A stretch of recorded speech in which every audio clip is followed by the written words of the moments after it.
Hey everybody, Punisher88 here, coming at you once again with another lame supervillain of the week. Now, as you all know, last week there wasn't one, but that was because I ended up forgetting my material here at home.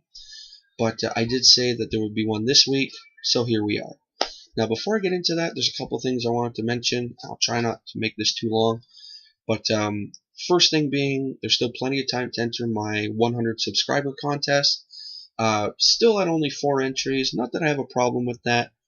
But, you know, I wouldn't mind seeing a couple more people enter. No, I'm not forcing you to enter if you don't want to, but I'm just saying you still got time to if you do, so don't be shy. Second thing, and this is aimed at liking the covers 4963. No, I didn't forget about the Star Wars tag.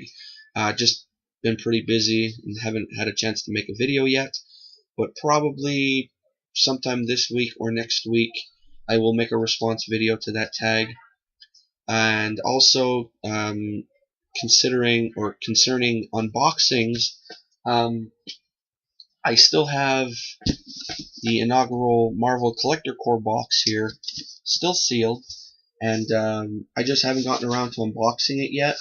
So probably after this video, I'll do an unboxing of it for the odd ones who still don't know what came in this box. Because I know, Rob and Nico did an unboxing of it, and 1904 Comics did an unboxing of it. So I'm sure there's a lot of you out there who already know what's in it. But, yeah, for the ones who don't, I'll do an unboxing.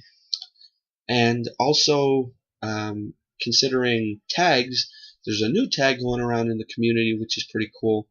And what it is you pick the top 50 books, either key issues or just your favorite books in your collection, and you know, you show them off, talk about them a bit, and yeah, I think that's pretty neat.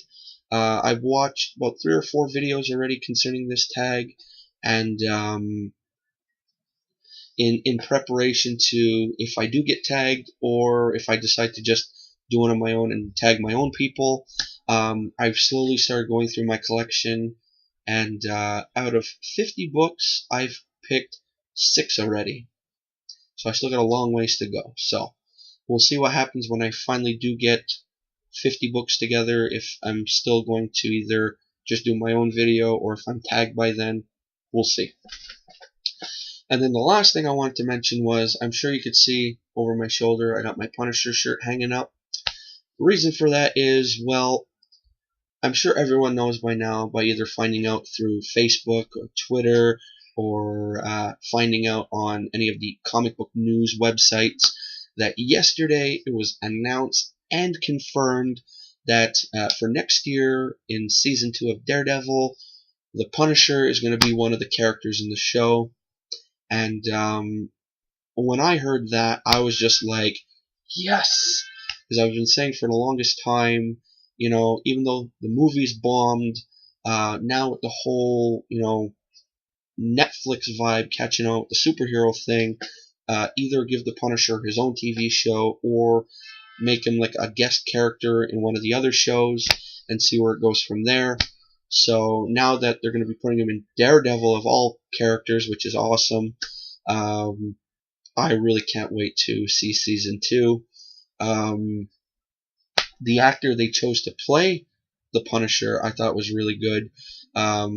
His name's not coming to my mind right now, but it's the guy who played Shane on The Walking Dead, and he's awesome. I know he could play the whole military thing very well, because I've seen him in Fury, and he did a great job. So yeah, I know it was rumored that if they did give the Punisher either his own show or a movie, that they were thinking of going after Tom Hardy, who I didn't have a problem with because he's got the build for it and everything. But yeah, the actor they chose to, you know, actually play the Punisher, I have no problem with that. So I think that's pretty cool. So anyway, with that all being said and done, I'm done my little ramble. Now, what do you say we get to our lame super villain of the week, shall we? Alright. So, today we're heading to the Marvel side of lame villainy. Since the last couple weeks, all the characters I've chose have been mostly Batman villains, but it's just so easy because there's so many of them. But anyway, so today we're taking a look at a character who goes by the name of The Spot. I know, original, huh?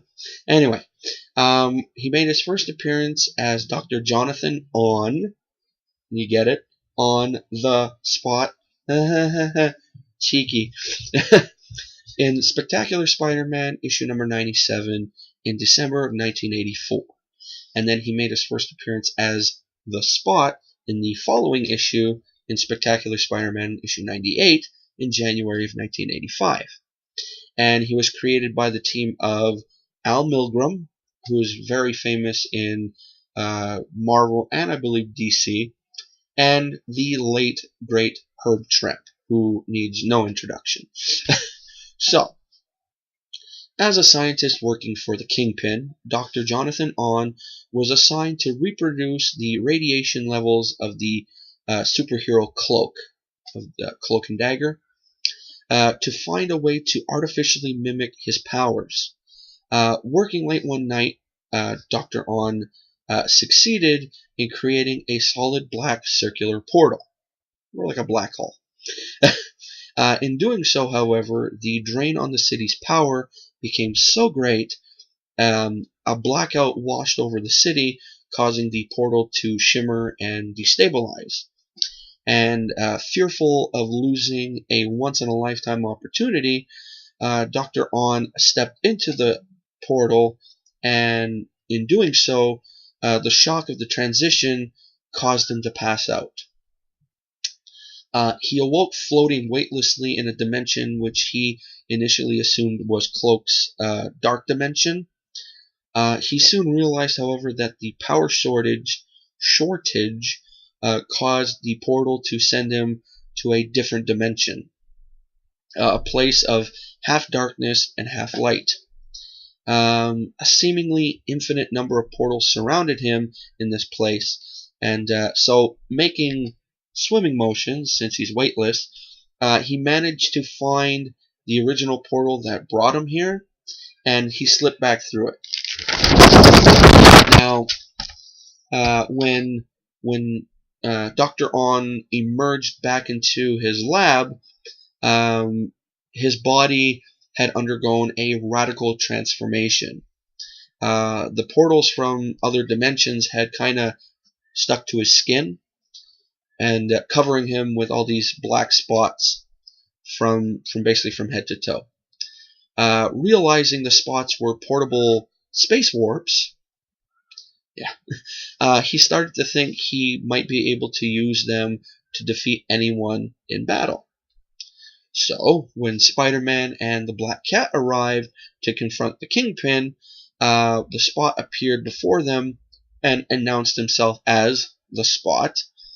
And in doing so, Spider-Man then collapsed because he just thought the name was hilarious.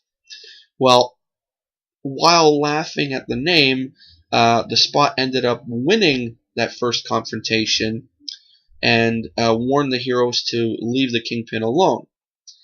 He later lost the second battle against Spider-Man because he was tricked into throwing too many of his spots as weapons and not enough to defend himself with. You could see this character's kind of comedic.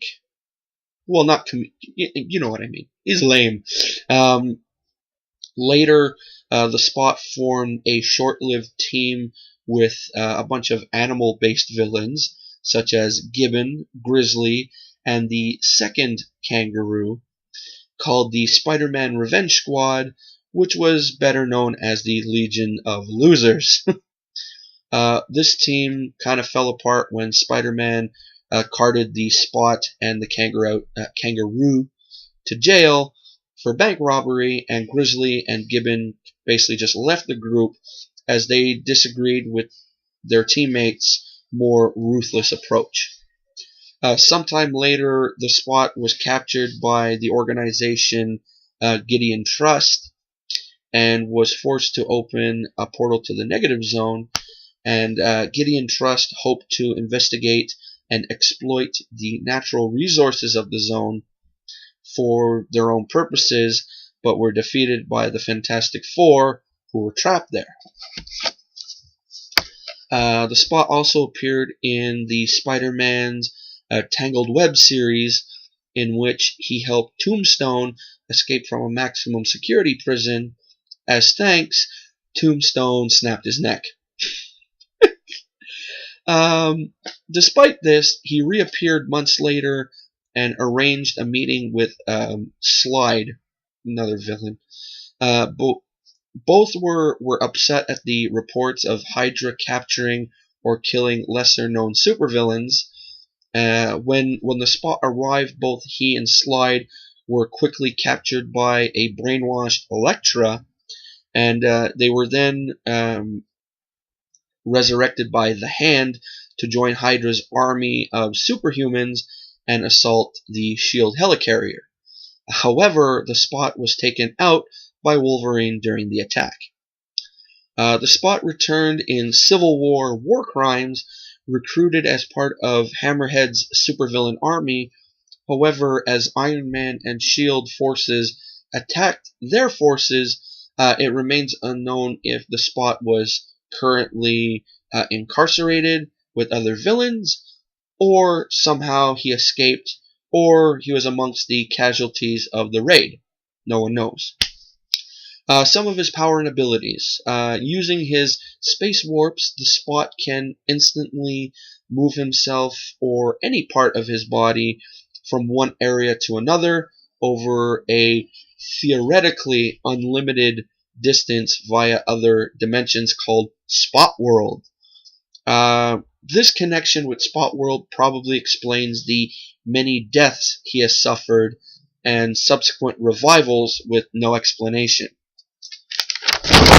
The Spot can also control and manipulate the warps to almost any degree he wishes. He can expand or shrink them to any size, or he can join together multiple spots to form one large warp. The spots are unaffected by gravity and can be placed against a surface or left suspended in midair. He can also designate which spot will lead to the spot dimension from those that will instantly lead to another location in this dimension. He can create new spots or close them entirely by retreating into his dimension and pulling the warp closed behind him.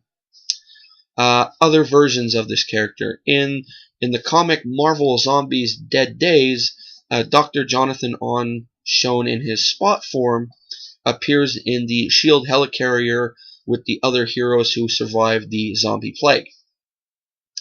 The Ultimate version of the Spot appeared in Ultimate Spider-Man issue 111. Not much is known about him except that his name is Frank. I swear I'm not the Spot. And he worked for Roxxon Industries, where an accident gave him his powers.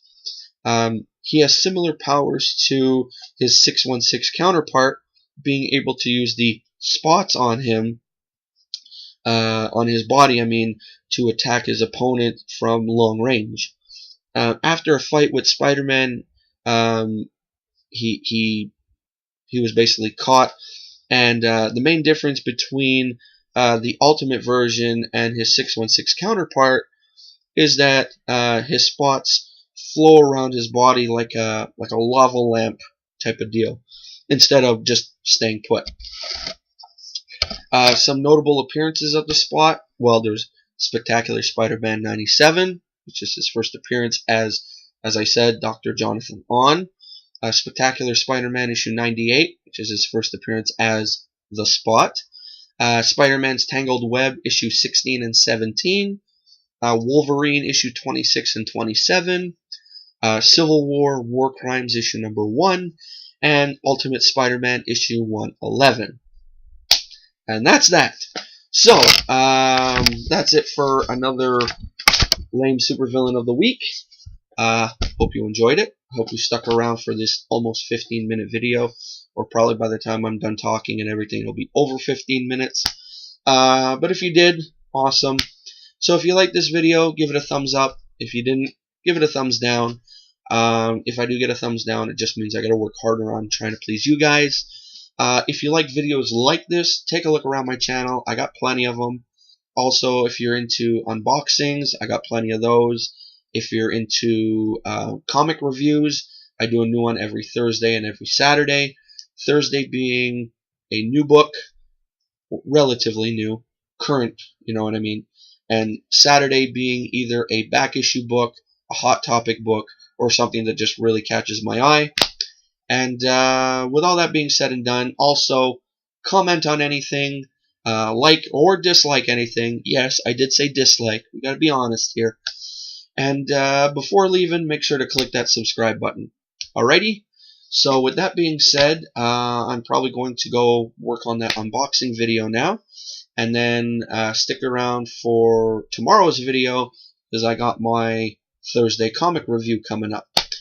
Still not sure what I'm going to review. I'm going to look around, see what I got, and we'll go from there. Alrighty, so till either later today or tomorrow, this is Punisher88 signing off. See ya.